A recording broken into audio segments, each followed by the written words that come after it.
Hello, future officers. 1 ফেব্ৰুৱাৰী 2025 চনৰ daily current affair এনালাইচিছলৈ সকলোকে স্বাগতম জনালো। কম্পিটিশ্যন কেয়াৰে APSC CC পৰীক্ষাৰ বাবে প্ৰিলিমছ টেষ্ট সিৰিজ লৈ আনিছে। যদিহে ইণ্টাৰেষ্টেড তেনেহলে ইয়াত দিয়া কণ্টেক্ট নম্বৰটিত যোগাযোগ কৰি ৰেজিষ্টাৰ কৰি ল'ব পাৰে। আৰু এইখিনিতে জনাই থওঁ যে আপোনালোকে আমাৰ PDF সমূহ তলত দিয়া ডেছক্ৰিপশ্যন বক্সৰ লিংক এটিত ক্লিক কৰিলে ডাউনলোড কৰি ল'ব পাৰে। আৰু মোষ্ট ইম্পৰ্টেণ্ট টপিকসমূহ তেনেহলে আমি আগবাঢ়ো। India's financial tech বা fintech বুলি আমি যাক কওঁ GS3 ইণ্ডিয়ান ইকনমিৰ কাৰণে গুৰুত্বপূৰ্ণ। আসাম ষ্টাৰ্টআপ GS5ৰ বাবে টাইগাৰ পপুলেশ্যন GS3ৰ কিছুমান ডেটা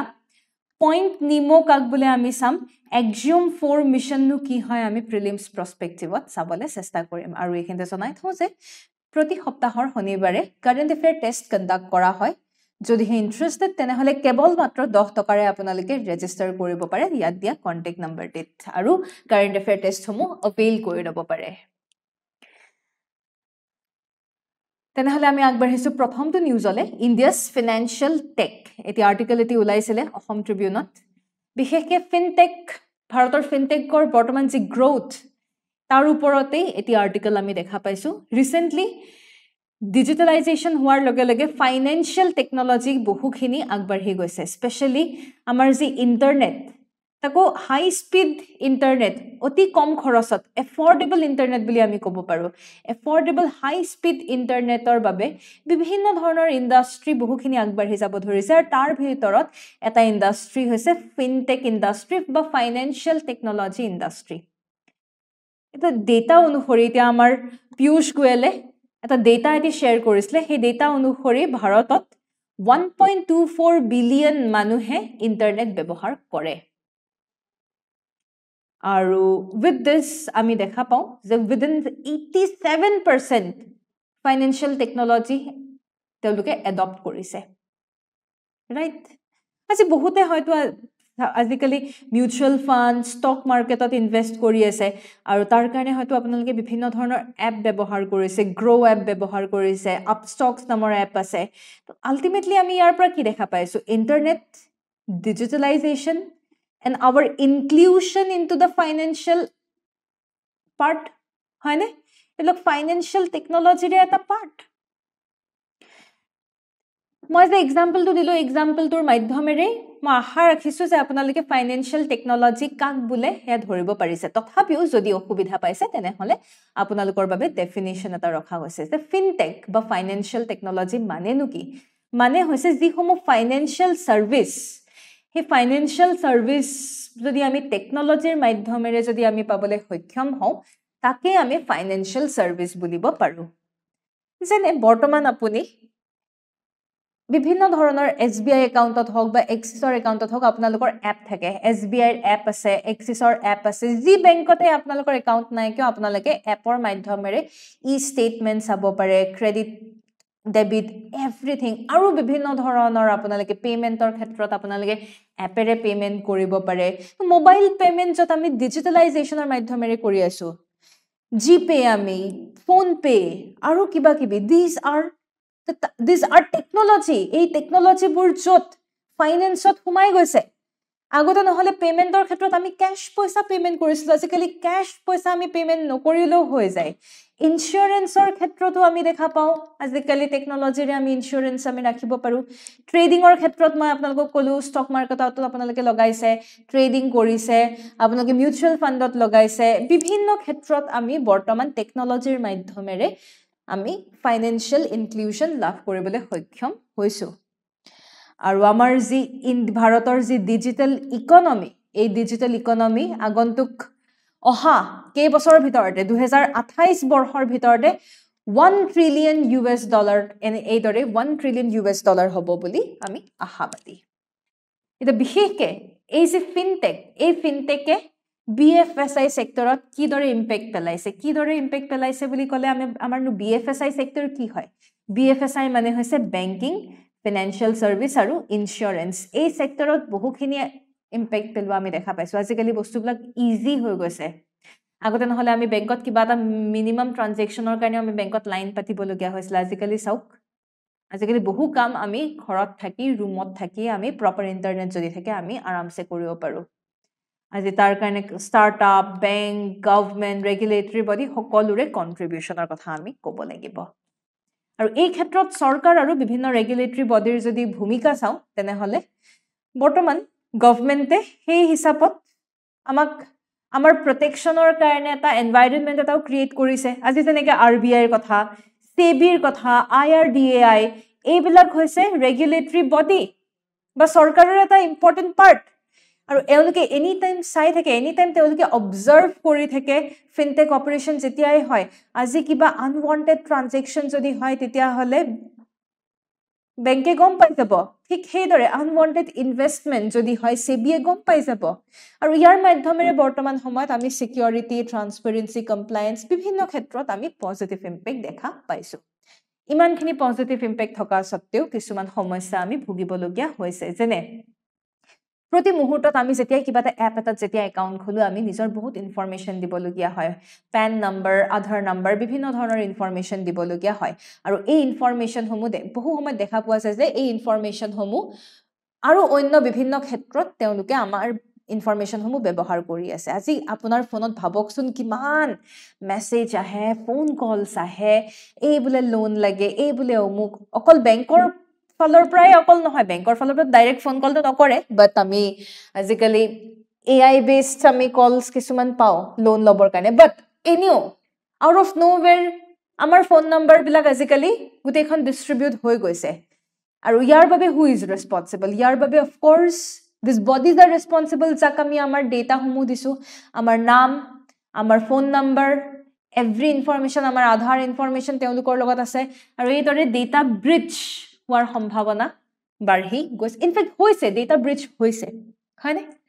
মানি লণ্ড্ৰিঙৰ নিচিনা ইছ্যুজবিলাক হ'ব ধৰিছে আজি ক্ৰিপ্ট'কাৰেঞ্চিৰ মাধ্যমেৰে কত কি টেৰৰিষ্ট ফাণ্ডিং মানি লণ্ড্ৰিং কলা ধন বগা কৰি আছে মানুহে বিভিন্ন ধৰণৰ কাম কাজ মানুহে কৰি আছে চাইবাৰ অপৰাধ বাঢ়ি গৈছে ক'ত কেনেকে ডিজিটেল এৰেষ্ট ওলাইছে আৰু বিভিন্ন ধৰণৰ মেথডৰ মাধ্যমেৰে চাইবাৰ অপৰাধ মানুহে কৰি গৈ আছে সেইকাৰণে প্ৰপাৰ চাইবাৰ সিকিউৰিটি ইনিচিয়েটিভ খুবেই প্ৰয়োজনীয় আৰু এই যে বৰ্তমান সময়ত বৃদ্ধি পোৱা ফ্ৰডুলেণ্ট এক্টিভিটিজসমূহ ফ্ৰড যে বাঢ়ি গৈছে এই ফ্ৰডসমূহ আমি কিদৰে নাইকিয়া কৰিব পাৰোঁ আৰু আমাৰ সকলোৰে ফাইনেন্সিয়েল সিকিউৰিটি আমি কিদৰে আৰু বেছি ষ্ট্ৰং কৰিব পাৰোঁ তাৰ কাৰণে গুৰুত্ব দিয়াটো খুবেই ইয়াৰ এই ক্ষেত্ৰত গুৰুত্ব দিয়াটো খুবেই প্ৰয়োজনীয় বৰ্তমান যদি ফিনটেক লেণ্ডস্কেপ যদি চাওঁ আমাৰ কমেও 10,244 ফিনটেক আমাৰ আছে থাৰ্ড লাৰ্জেষ্ট গ্লোবেলি বিশেষকৈ ইয়াৰ ভিতৰত আমি এক্সাম্পল ল'ব লাগিব UPI blockchain cryptocurrency digital lending platforms এনেধৰণৰ বিভিন্ন প্লেটফৰ্মছৰ মাধ্যমেৰে আমাৰ ফিনটেক এপছ বা বিভিন্ন ধৰণৰ আমাৰ ফেচিলিটিজ বৰ্তমান আমাৰ ভাৰতত আছে সেইকাৰণে আমি গ্লোবেলি আমি থাৰ্ড UPIৰে যদি কথা কওঁ UPI is one of the very good example of fintech and inclusion of people into fintech UPI launch কোনে কৰিছিলে NPCI লঞ্চ কৰিছিলে 2016 চনতে লঞ্চ কৰিছিলে আজি আপুনি 1 টকাৰ পৰা আৰম্ভ কৰি পেলাই আপুনি 2000 টকালৈকে আপুনি QR কোডৰ মাধ্যমেৰে ট্ৰানজেকচন কৰিব পাৰে QR কোড হয়নে আৰু নৰ্মেলি যদি আপোনাৰ বেংকৰ নম্বৰ বা ইনফৰমেশ্যন যদি থাকে তেতিয়াহ'লে আপুনি হায়াৰ এমাউণ্টতো এদিনত 1 লাখ পৰ্যন্ত আপুনি ট্ৰানজেকচন কৰিব পাৰে কিন্তু পইণ্টটো হৈছে আজিকালি মানুহ এনেকুৱা হৈছে 10 টকাৰ চিপছ এটি কিনিলেও মানুহে আজিকালি UPIৰে পেমেণ্ট কৰে সো লো ভ্যালু ট্ৰানজেকচন সিমলেছ লো ভ্যালু ট্ৰানজেকচন আমি কৰি আছো আৰু UPI আমাৰ ইণ্ডিয়ান সকলৰ কাৰণে ইটস আ গেম চেঞ্জাৰ প্ৰতি মুহূৰ্তত প্ৰতি দিন ডেইলি বেসিছত 1 বিলিয়ন ট্ৰানজেকচনছ হৈয়ে থাকে আমাৰ ভাবক আৰু ইনফেক্ট 2025 চনত 1 বিলিয়ন হ'ব 1 বিলিয়নৰ আশেপাশে আছে যদি কমতি নহয় আমাৰ ট্ৰানজেকচন তাৰ উপৰি ক্ৰছ বৰ্ডাৰ পেমেণ্টটো আজিকালি পসিবল হৈ গৈছে আজিকালি UPI বহুতে অন্য দেশেও লৈছে মিডল ইষ্টৰ দেশ কিছুমানে লৈছে মলদ্বীপছে UPI লবলৈ ৰেডি হৈছে ৰাইট ক্ৰছ বৰ্ডাৰ পেমেণ্টটো আমাৰ কাৰণে ইজি হ'ব এতিয়া ইজি হৈছে ইনফেক্ট ভুটান নেপাল যদি চাই এটা যদি আমি ৰেগুলেটৰী বডিবিলাকৰ যদি কথা কওঁ যেনে RBI SEBI তেওঁলোক হৈছে ৰেগুলেটৰী বডি তেওঁলোকে কি কৰে ৰেগুলেট মানে আজি আমাৰ ফাইনেন্সিয়েল টেকনলজি যেতিয়া আমি ফাইনেন্সিয়েল টেকনলজিৰ যেতিয়া পাৰ্ট আছে আপুনি মই আমি সকলো ফিনটেকৰ পাৰ্ট আমাৰ ওপৰত নজৰ ৰখা আমাক ৰেগুলেট কৰাৰ দায়িত্ব কাৰ তেওঁলোকৰ সেইকাৰণে তেওঁলোকে বিভিন্ন সময়ত তেওঁলোকে কন্ট্ৰোল এনভাইৰনমেন্ট এটা প্ৰভাইড কৰে বিভিন্ন ধৰণৰ ইনোভেশনৰ মাধ্যমেৰে তেওঁলোকে টেষ্টিংও চলাই থাকে তেওঁলোকে আমাক এনকাৰেজও কৰে অনুপ্ৰেৰণা জনাইছে আমি সকলো ফাইনেন্সিয়েল ইনক্লুজনৰ মাধ্যমত যাতে আমি আহো কাৰণ ইজি হৈ গৈছে plus they also talk about investor protection আমি যেতিয়া ইনভেষ্টমেন্ট কৰিলো আমাৰ প্ৰটেকশ্যনো ইম্পৰ্টেন্ট ৰাইট তেওঁলোকে হিমানখিনি বস্তু ৰেগুলেট চোৱাচিতা কৰি থাকে RBI কিছুমান গাইডলাইন আছে ডিজিটাল লেন্ডিং আপুনি যদি আজি ধাৰ লব খুজিছে বাট লেনদেনৰ মাধ্যমেৰে আপুনি যদি যায় তেতিয়াহলে কিছুমান গাইডলাইনও তেওঁলোকৰ আছে আৰু সেই গাইডলাইন সমূহে বিশেষকৈ 2 নম্বৰী যিবোৰ কাম হে কামবিলাক প্ৰিভেন্ট কৰে ট্ৰান্সপাৰেন্ট বিশেষকৈ ট্ৰান্সপাৰেন্সিত ফোকাস কৰে ডেটা প্ৰটেকশ্যনত ফোকাস কৰে কাৰোবাৰ যদি কিবা কমপ্লেইন আছে কমপ্লেইনছ সমূহ এড্ৰেছ কৰাত ফোকাস কৰে তো RBI ডিজিটাল লেন্ডিং গাইডলাইনছ সমূহ বহুত ভাল বুলি আমি ক'ব পাৰো তাৰ উপৰি বৰ্তমান সময়ত এয়া বাৰু ঠিক আছে বাকি গাঁৱে ভুয়ে মানুহৰ ক্ষেত্ৰত আমি দেখা পাইছো জনধন যোজনা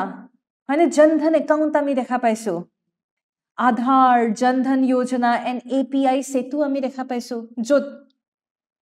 গাঁৱে ভুয়ে সকলো মানুহক আমাৰ ফাইনেন্সিয়েল ইনক্লুজনৰ প্ৰসেছত লৈ অনা হৈছে আধাৰ মোবাইল ফোন আৰু জনধন একাউণ্ট এই তিনটা বস্তু ইন্টিগ্ৰেট কৰা হৈছে আজিকালি জিৰো বেলেন্স একাউণ্টটো পসিবল হয়নে চ্যালেঞ্জ তো কিছুমান আছে এটা তো খৰচ বেছি হৈ যায় যদি কোনোবাই ষ্টাৰ্টআপ কৰিব খোজে আমি বাৰু ঠিক আছে আমি আছো আমি কম খৰচতে আমি কামবিলাক সুবিধাখিনি পাই আছো আমি কনজিউমাৰ কিন্তু আজি যদি আপুনি বিজনেস এটা কৰিব খুজিছে বিশেষকৈ ফাইনেন্সিয়েল টেকনলজিত ফিনটেক ষ্টাৰ্টআপ এটা যদি আপুনি ডেভেলপ কৰিব খুজিছে ইনিশিয়ালি আপুনি বহুখিনি খৰচ কৰিবলগীয়া হ'ব আৰু বহু সময়ত দেখা পোৱা যায় যে আপুনি কাস্টমাৰৰ ডেটা যে কালেক্ট কৰিছে কাস্টমাৰ ডেটাবিলাক ইফাল সিফাল স্প্ৰেড হৈ যায় কাস্টমাৰৰ আপোনাৰ প্ৰতি ট্ৰাষ্ট নাইকিয়া হয় ট্ৰাষ্ট ইৰোশন দেখা পোৱা যায় হয়নে সেয়েহে বৰ্তমান সময়ত ডিজিটাল প্ৰটেকশ্যন ডেটা প্ৰটেকশ্যন হয়নে ডেটা প্ৰটেকশ্যন এক্ট আহি গৈছে digital data protection act DDPA digital data protection আইন আনিবলগীয়া বৰ্তমান সময়ত খুবেই মানে বৰ্তমান সময়ত ডিজিটাল ডেটা প্ৰটেকশ্যন আইন আহি গৈছে আমাৰ ভাৰতলৈ পেমেন্টৰ যদি কথা পেটিএমৰ যদি কথা ক'বলৈ যাওঁ পেটিএমৰ পেমেন্টৰ মাধ্যমেৰে জানুৱাৰী 31 2024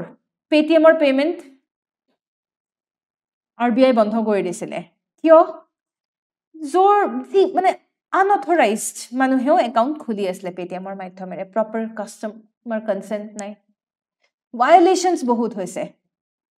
আৰু এই যেটো বস্তু it's a very good example য'ত আমি দেখা পাইছো যে পেটিএমত এনেকুৱা ধৰণৰ কিছুমান এক্টিভিটি দেখাৰ লগে লগে RBI ৰেগুলেট কৰিবলৈ আহি গৈছে সো RBI এই পদক্ষেপ ফসাকে আমি লেখত ল'ব লাগিব ৰাইট আৰু যিবোৰ চ্যালেঞ্জেস আমি কথা পাতিলো cyber security related challenge data breach হোৱাৰ কথা বিভিন্ন ধৰণৰ চ্যালেঞ্জ এই চ্যালেঞ্জসমূহ আমি ডেফিনেটলি এড্ৰেছ তো কৰিবই লাগিব বিশেষকৈ ৰেগুলেটৰছ সকলে আমাৰ সহায় কৰিবই লাগিব ফিনটেক কোম্পানীৰো দায়িত্ব ৰেগুলেটৰ যেনে RBI SEBI তেওঁলোকৰো দায়িত্ব কোম্পানী আৰু ৰেগুলেটৰ সকলোৰে মাজত এটা প্ৰপাৰ কোঅৰ্ডিনেল কোলাবোৰেচন থকাটো প্ৰয়োজনীয় তেতিয়াহে আমাৰ যিবোৰ ডেটা ব্ৰিচৰ নিচিনা যিবোৰ সিচুৱেচন আমি ফেস কৰি আছো এই সিচুৱেচন বিলাক লাহে লাহে কমিব আৰু যিবোৰ ফ্ৰড হৈ আছে ফাইনান্সিয়েল ফ্ৰড এই ফ্ৰড বিলাকো লাহেকে কমিব প্লাস ইনোভেশন যদি তেওঁলোকে প্ৰমোট কৰে তেতিয়াহলে ফাৰ্ডাৰ ডিজিটাল ইনক্লুজন বা ফাইনান্সিয়েল ইনক্লুজন আমি দেখা পাবলৈ সক্ষম হম ইয়াকে কৈ পেলাই আপোনালোকৰ বাবে মেইনছ প্ৰেক্টিছ কুৱেশ্যন এটা আদিম প্লাস আপোনালোকৰ বাবে কিছুমান ডেটা ইয়াত আছে মাৰ্কেট ভ্যালুৱেচনৰ কথা ঠিক আছে মাৰ্কেট আপোনালোকে অলপমান ফিনটেকৰ ফিউচাৰ কিনো হয় ইয়া অলপমান ডেটা পাৰ্সপেক্টিভত চাই ল'ব পাৰে নট সো সিগনিফিকেন্ট ইয়াকে কৈ পেলাই মেইনছৰ প্ৰশ্ন এটি লৈ অনা হৈছে discuss the role of affordable high speed internet in the growth of India's fintech sector How has digital penetration influenced financial inclusion in the country? Almost প্ৰশ্নটো একেই ইন্টাৰনেট হাই স্পীড ইন্টাৰনেটৰ ফেসিলিটিয়ে কি দৰে আমাক ফিনটেক সেক্টৰৰ গ্ৰোথত সহায় কৰিছে ডিজিটালাইজেশন হোৱাৰ লগে লগে বহু মানুহ এতিয়া ফিনটেক প্ৰসিডিউৰত আহি গৈছে কেনেকে ইম্পেক্ট পৰিছে অলমোস্ট একেই কথা জাস্ট আপোনালোকে অলপ স্ট্ৰেটেজিক্যালি উত্তৰটো লিখিব লাগিব ইয়াকে কৈ পেলাই পিছৰ নিউজলৈ আমি আগবাঢ়িছো বিশেষকৈ ষ্টেট কেবিনেটৰ কিছুমান ডিসিশনৰ ওপৰত আমি আলোচনা কৰিম কিনো পলিসি লৈ আনিছে ষ্টেট কেবিনেটে হেয়াই আমি চাও কেইবাটাও পলিসি লৈ আনিছে তাৰ ভিতৰতে খুব সুন্দৰ এটি policy Assam startup and innovation policy লৈ আনিছে ষ্টাৰ্টআপ কালচাৰৰ বাবে এৰোস্পেচ এণ্ড ডিফেন্স ম্যানুফ্যাকচাৰিং পলিসি লৈ আনিছে আসাম একশন প্ল্যান অন বায়ো E3 পলিসি লৈ আনিছে মিশন বসুন্ধৰাৰ এপ্লিকেশনৰ ক্ষেত্ৰত চেঞ্জেছ আনিছে যত আমি দেখা পাইছো খিলঞ্জীয়া লোকসকলৰ সুবিধাৰ্থে কিছু কাম কৰা হৈছে লোন বেনিফিটৰ ক্ষেত্ৰতো আমি কিছুমান গুৰুত্বপূৰ্ণ ভূমিকা দেখা পাইছো প্ৰথমে আসাম ষ্টাৰ্টআপ এণ্ড ইনোভেশন পলিচিৰ কথা যদি ক'বলৈ যাওঁ অসমত ষ্টাৰ্টআপ কালচাৰ ডেভেলপ কৰিবৰ কাৰণে এণ্টাৰপ্ৰেনাৰ্ছক এনকাৰেজ কৰিবৰ কাৰণে নতুন এটা পলিচি লৈ অনা হৈছে আৰু এই পলিচি অনুসৰি চৰকাৰে ফাণ্ড দিব পইচা দিব মেন্টৰশ্বিপ প্ৰভাইড কৰিব সাপোৰ্ট প্ৰভাইড কৰিব নতুন এটি ডিপাৰ্টমেন্ট আহিব এই গোটেইবোৰৰ আঁৰত সিম্পল এটাই কাৰণ যে মানুহক যাতে ষ্টাৰ্টআপ বা ম্যানুফ্যাকচাৰিং সেক্টৰৰ ক্ষেত্ৰত যাতে মানুহক আৰু বেছি এনকাৰেজ কৰিব পৰা যায় নেক্সট আমি আহো এৰোস্পেচ এণ্ড ডিফেন্স ম্যানুফ্যাকচাৰিং পলিচি আমাৰ ন্যাশনাল আৰু ইন্টাৰনেশনাল ইনভেষ্টমেন্টৰ বাবে অসম যে এটা খুব সুন্দৰ এটি জেগা এটা ভাল এটি স্ট্ৰেটেজিক লোকেশন বুলি ইতিমধ্যে আমাৰ মুখ্যমন্ত্ৰী ডাৱৰীয়াই সেন্টাৰক জনাইছে যে আমাৰ ইয়াতেও ডিফেন্স সেন্টাৰ এটা থাকিব লাগে আজি নৰ্থ ইষ্টৰ ক্ষেত্ৰত যদি আমি অসমক চাবলৈ যাওঁ অসমৰ পৰা যিকোনো জেগালে যদি আজি ডিফেন্স ৰিলেটেড বস্তু যাব লাগে it will be impactful তাৰ উপৰি বৰ্তমান অসমত ট্ৰান্সপোৰ্ট কমিউনিকেশনো ভাল হৈছে সেই কাৰণে ইন্টাৰনেশনাল বা নেশনাল ইনভেষ্টৰছে ইনভেষ্টমেন্টও কৰিব পাৰে আৰু ইয়াৰ মাধ্যমেৰে কি হ'ব জব অপৰচুনিটি বাঢ়িব লোকেল ম্যানুফ্যাকচাৰিং কেপাবিলিটিও বাঢ়িব ইন্ডাষ্ট্ৰিয়েল হাব হিচাপে পৰিণত হ'ব বিশেষকৈ এৰোস্পেচ আৰু ডিফেন্সৰ হাব হিচাপে পৰিণত হ'ব পাৰিব অসমে ৰাইট বায়ো E3 পলিচিৰ বাবে অসমৰ একশন প্ল্যান বায়ো E3 পলিচি বুলি ক'লে বায়োটেকনলজি এনভাইৰনমেন্টৰ বাবে বায়োটেকনলজি ইকোনমিৰ বাবে বায়োটেকনলজি তো বিভিন্ন ক্ষেত্ৰত বায়োটেকনলজি আমি কিদৰে আগবঢ়াব পাৰো বায়ো ইকোনমি আমি কিদৰে ফোকাস কৰিব পাৰো বায়ো এনাৰ্জি বায়ো প্ৰডাক্ট এইবোৰ বিভিন্ন ধৰণৰ বায়োটেকনলজিৰ মাধ্যমেৰে আমি নতুন ইনোভেশন বা ৰিসাৰ্চ গৱেষণামূলক কাৰ্যসূচীত যাতে আমাৰ মানুহ আৰু আগবাঢ়ি যায় বিশেষকৈ বায়োটেকনলজি সেক্টৰত ফোকাস কৰিবৰ বাবে নতুন এটা একশন প্ল্যান লৈ অনা হৈছে বিশেষকৈ গ্ৰীণ ইনিচিয়েটিভ বিশেষকৈ বায়ো এনাৰ্জিত ফোকাস বেছিকৈ কৰা দেখা পোৱা গৈছে যত আমাৰ biofuel and all this things will be included mission বসুন্ধৰাৰ যদি ক'বলৈ যাওঁ মিশন বসুন্ধৰাৰ কথা ইতিমধ্যে আপোনালোকৰ সৈতে আলোচনা কৰাই হৈছিলে মিশন বসুন্ধৰা যি আপোনাৰ এপ্লিকেশন উইন্ডো কোনোবাই যদি মিশন বসুন্ধৰাৰ লগত ৰিলেটেড কিবা তেওঁলোকৰ এপ্লাই কৰিবলগীয়া আছে টাইম পিৰিয়ড অলপমান বঢ়াই দিয়া হৈছে ফেব্ৰুৱাৰীলৈকে টাইম পিৰিয়ড বঢ়াই দিয়া হৈছে এটা মানুহে আৰু সময় পাব মিশন বসুন্ধৰাৰ আন্ডাৰত কিবা যদি তেওঁলোকৰ ইম্পৰ্টেন্ট যদি কাম আছে সেই কামখিনি কৰিবলৈ তেওঁলোকে বৰ্তমান আৰু সময় পাব তাৰ উপৰি আমি দেখা পাইছো মিশন বসুন্ধৰাৰ আন্ডাৰত কেইবাটাও জাতি জনগোষ্ঠী যেনে কোচ ৰাজবংশী মৰাণ মটক চুতীয়া আহোম এওঁলোকক মিশন বসুন্ধৰাৰ আন্ডাৰত তেওঁলোকক ৰিকগনাইজ কৰা হৈছে তেওঁলোকৰ যি ইন্ডিজিনাছ হেৰিটেজ ৰিকগনাইজ কৰিছে আৰু সেই কাৰণে তেওঁলোকক ল্যান্ড গ্ৰান্টৰ ক্ষেত্ৰতো বা এই পলিচি তেওঁলোকৰ যি 3 জেনাৰেশন ডমিসাইল আছিল যে এডোখৰ মাটিত তিনটা বংশ যদি বহিছে তেতিয়া তেওঁলোকে হেয়া নিজৰ বুলি ক'ব পাৰিব এই পলিচিৰ পৰা তেওঁলোকক মানে এক্সাম কৰিছে এই পলিচিৰ পৰা তেওঁলোকে they have received some relief আজি এই জাতি জনগোষ্ঠীৰ লোকসকলে বিশেষ চিন্তাৰ কথা নাই এওঁলোকৰ 3টা জেনাৰেশন নহলেও হ'ব যদি তেওঁলোকৰ মাটিৰ কাগজপত্ৰ নাই আগতে এনে নৰমালি কেনেকুৱা আছিল আপোনাৰ লগত যদি মাটিৰ কাগজপত্ৰ নাই কিন্তু আপোনাৰ 3টা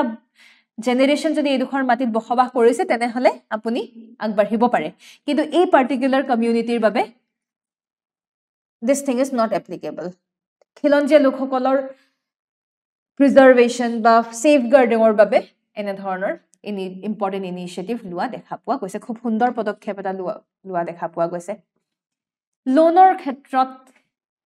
কিছুমান চেঞ্জেছ দেখা পোৱা গৈছে যেনে চৰকাৰে এতিয়া যেতিয়া লোন দিব লোন এতিয়া 30 লাখ পৰ্যন্ত লোন ল'বলৈ পাৰিব বেনিফিচিয়াৰীও বাঢ়িব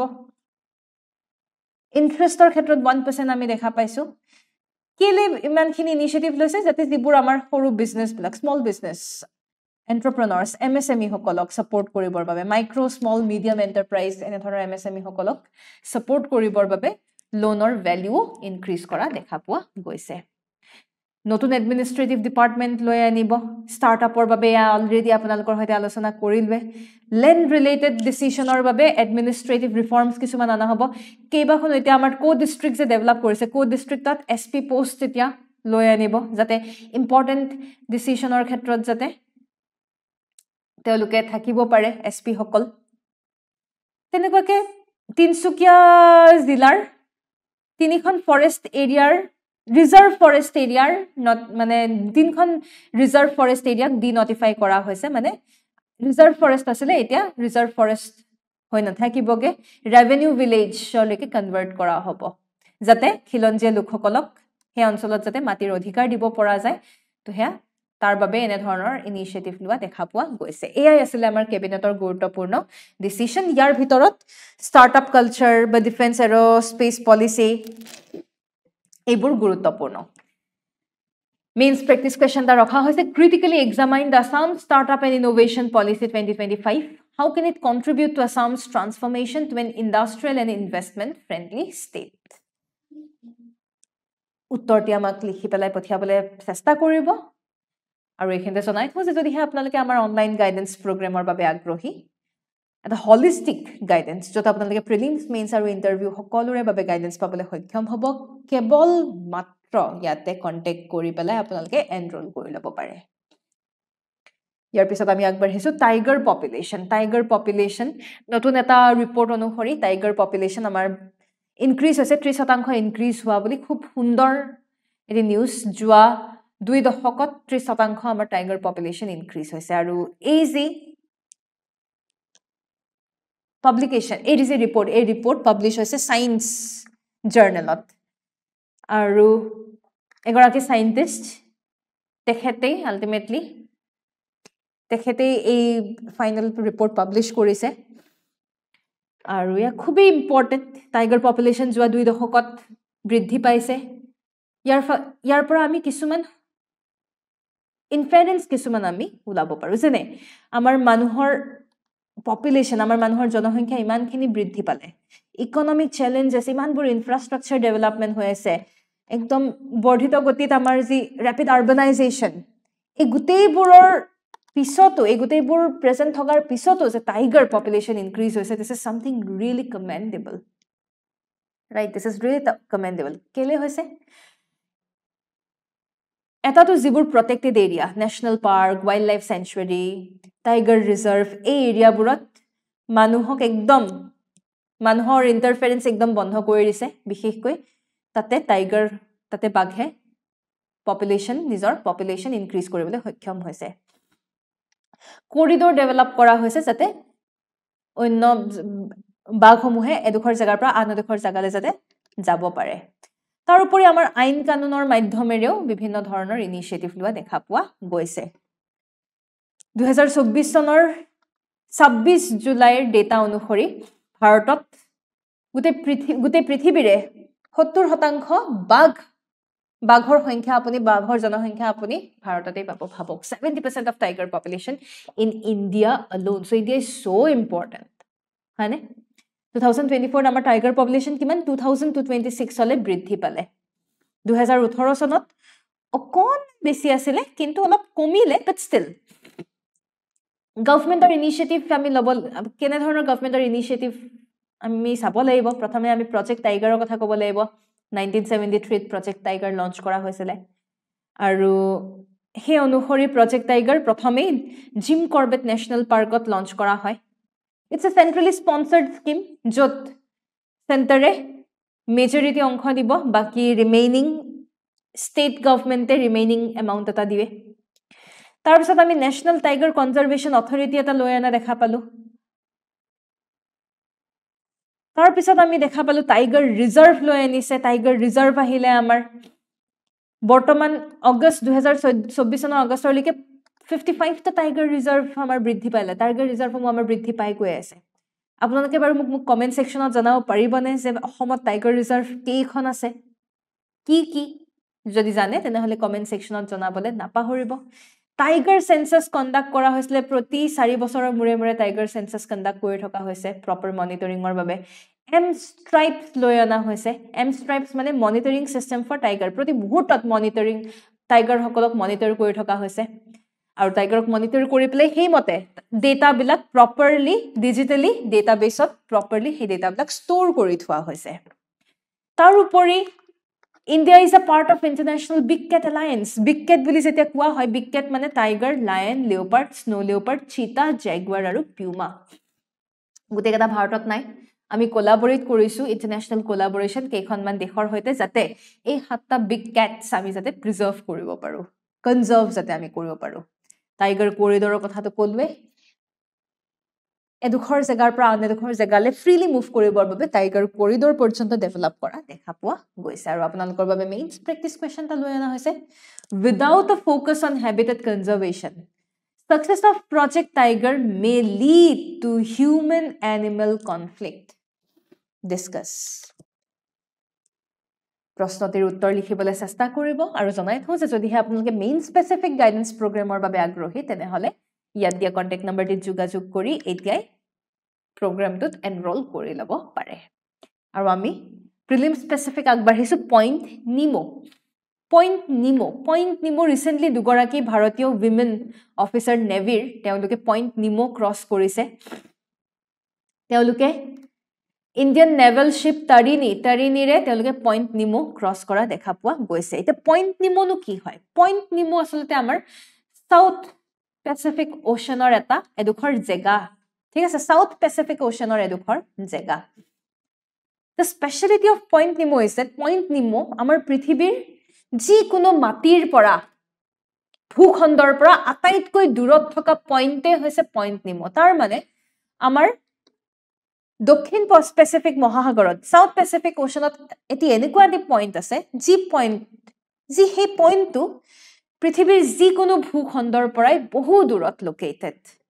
that's the speciality of Point Nemo আমি তেনেহলে চাও এয়া পইণ্ট নিমো এই পইণ্ট নিমোৰ পৰা চাওক ডিউসি আইল্যান্ড কিমান দূৰ এষ্টাৰ আইল্যান্ড কিমান দূৰ চিলি কিমান দূৰ নিউজিল্যান্ড এইফালে অষ্ট্ৰেলিয়াটো আৰু দূৰ এই পইণ্ট নিমোত দেখা পোৱা যায় যে আমাৰ স্যাটেলাইটছ সমূহ ডিকমিশন কৰি পেলাই এই পইণ্ট নিমোত বহু সময়ত পইণ্ট নিমোলে লৈ অনা হয় যাতে পলিউশন যাতে ৰোধ কৰিব পৰা যায় নিয়াৰেষ্ট লেণ্ড বুলি যদি ক'বলৈ যাওঁ তেতিয়াহলে সেই ডিউসি আইল্যান্ডেই ওচৰ আৰু এয়াই হৈছে আমাৰ পইণ্ট নিমো তো নৰ্থত আমি ডিউসি আইল্যান্ড দেখা পাইছো আমি নৰ্থ ইষ্টত মটু নিউ দেখা পাইছো চিলিৰ সাউথত আমি মহেৰ আইল্যান্ড দেখা পাইছো এন্টাৰ্কটিকাৰ পাৰ্ট এয়া হৈছে পইণ্ট নিমোৰ স্পেশালিটি Prelims practice প্ৰশ্ন এটি লৈ অনা হৈছে which state won the best Chablis award at the 76th Republic Day 2025 Uttar Pradesh Punjab Himachal Pradesh নে Rajasthan শুদ্ধ উত্তৰটি আমাক কমেন্ট সেকশনত জনাবলে নাপাহৰিব আৰু আজি শেষৰটো নিউজে হৈছে Axiom 4 mission Axiom 4 mission is a private mission চতুৰ্থ সংখ্যক মিশন ইতিমধ্যে 3টা মিশন হৈ গল আৰু এই 4th মিশনত আমি দেখা পাইছো ইন্ডিয়ান এয়াৰ ফোৰ্স অফিসাৰ এগৰাকী ইনক্লুড কৰা হৈছে তেখেতৰ নাম হৈছে শুভাংশু শুক্লা ইনফেক্ট তেখেত এগৰাকী গগন যাত্ৰী আমাৰ যি গগনয়ান মিশন হে গগনয়ান মিশনৰে তেখেত এগৰাকী ইম্পৰ্টেন্ট ব্যক্তি হেকাৰণে আমি গগন যাত্ৰী বুলি কৈছো আৰু এই মিশনৰ মাধ্যমেৰে এক্সিওম স্পেসে বিভিন্ন লোকসকলক কোলে নিব স্পেস স্টেশন এন্ড স্পেসলে লৈ যোৱা হ'ব আৰু এও যি এক্সপেৰিয়েন্স গেদাৰ কৰিব তেওঁৰ হে এক্সপেৰিয়েন্স খিনি আমাৰ গগনয়ান প্ৰজেক্টৰ বাবে খুবেই গুৰুত্বপূৰ্ণ হ'ব এটা কথা এখানে কৈ থৈ দিও Axiom 4 মিশন এটা প্ৰথমটো মিশন যত প্ৰাইভেট এটা মিশন যত আমি দেখা পাইছো যে এবাৰ ইউএছ ইন্ডিয়া হাংগেৰী আৰু পোলেণ্ড এই চাৰিখন দেশ জড়িত হৈ আছে চাৰিখন দেশৰ এষ্ট্ৰনট এবাৰ মহাকাশলৈ যাবলে ৰেডি এন্ড নাসা এটো কোলাবৰেট কৰিছে বিশেষকে স্পেসক্ৰাফ্ট আমাৰ SpaceX-ৰ ড্ৰাগন স্পেসক্ৰাফ্টৰ মাধ্যমেৰে যাব ইন্টাৰনেশ্যনেল স্পেস ষ্টেচনলৈ যাব 14 দিনীয়া এটি মিশন এয়াই হৈছে Axiom 4 mission Axiom 4 mission is a private astronaut mission to the moon Mars ISS none of the above শুদ্ধ উত্তৰটি আমাক জনাবলে নাপাহৰিব আৰু কালিৰ যি আমাৰ ডেইলি নিউজ এনালাইসিসৰ প্ৰিলিমছ প্ৰেক্টিস কোৱেশ্চন তাৰে উত্তৰসমূহ আমি চাও আহক Ob River is located in which country? Russia, Germany, China, Norway. শুদ্ধ উত্তৰটি কি? শুদ্ধ উত্তৰটি হৈছে Russia. Bhashini or the Bhasha interface for India is India's artificial intelligence-led language translation platform launched in the year. কোন চনত launch কৰা হৈছিল 2019 বৰ্ষ 2022 2024 none of the above. শুদ্ধ উত্তৰটি আছিল 2022 বৰ্ষত Bhashini launch কৰা হৈছিল. AI হল আজিৰ হবিহে যদিহে আপোনালোকৰ কিবা এনকুৱাৰী থাকে তেনেহলে ইয়াত দিয়া কন্টেক্ট নম্বৰটিত যোগাযোগ কৰিব পাৰে ইয়াকে কৈ পেলাই ধন্যবাদ জয় আই অসম